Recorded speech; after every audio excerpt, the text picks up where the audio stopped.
சீர்காழி அருகே சம்மானோடை கிராமத்தில் சிதலமடைந்து காணப்படும் மேல்நிலை சீர்தேக்க தொட்டியில் இருந்து அதிகப்படியான மாசு கலந்து குடிநீர் வருகிறது. காவி நிறத்தில் காணப்படும் நீரை பருகுவதால் அப்பகுதி மக்களுக்கு உடல் உபாதைகள் ஏற்படும் சூழல் உருவாகியுள்ளது. இது தொடர்பான கூடுதல் தகவல்களை எமது செய்தியாளர் செல்வகுமார் வழங்க கேட்கலாம். வணக்கம் செல்வகுமார், விவரங்களை பதிவு பண்ணலாம். வணக்கம் மோகனப்பிரியா. மயிலாடுதுறை மாவட்டம் சீர்காழி அருகே காத்திருப்பு ஊராட்சி உட்பட்ட சம்பானோடை கிராமம் உள்ளது. இந்த கிராமத்தில் சுமார் 40க்கும் மேற்பட்ட குடும்பத்தினர் வசித்து வருகின்றனர்.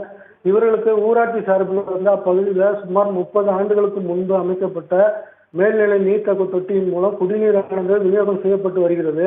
இந்நிலையில இந்த குடிநீர் தொட்டியானது மிகவும் சிதிலமடைந்தும் காரைகள் பேர்ந்து கம்பிகள் தெரியும் அளவு உள்ளது.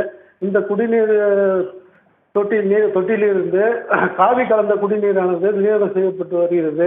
இந்த காவி நீரை அப்பகுதி மக்கள் 2 அல்லது 3 முறை வடிகட்டி தான் குடிக்கிறதுக்கு பயன்படுத்தி வராங்க. மேலும் இந்த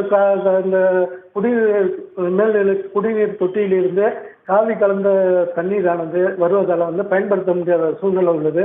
இதனால அப்பகுதி மக்கள் மற்ற கிராமங்களில் குடிநீருக்காக போய் மற்ற கிராமங்கள்லேருந்து குடிநீரானது எடுத்து பயன்படுத்திட்டு வராங்க.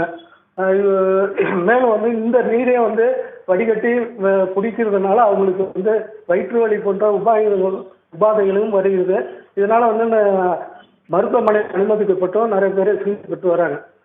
இப்போ தற்போது கொள்ளிடம் கூட்டு குடிநீரும் புதிதாக ஒரு நீர்த்தேக்க தொட்டியை அமைத்து தர வேண்டும் மாவட்ட நிர்வாகத்திட்ட பகுதி மக்கள் கோரிக்கை விடுக்கிறாங்க. விவரங்களுக்கு நன்றி செல்வகுமார்.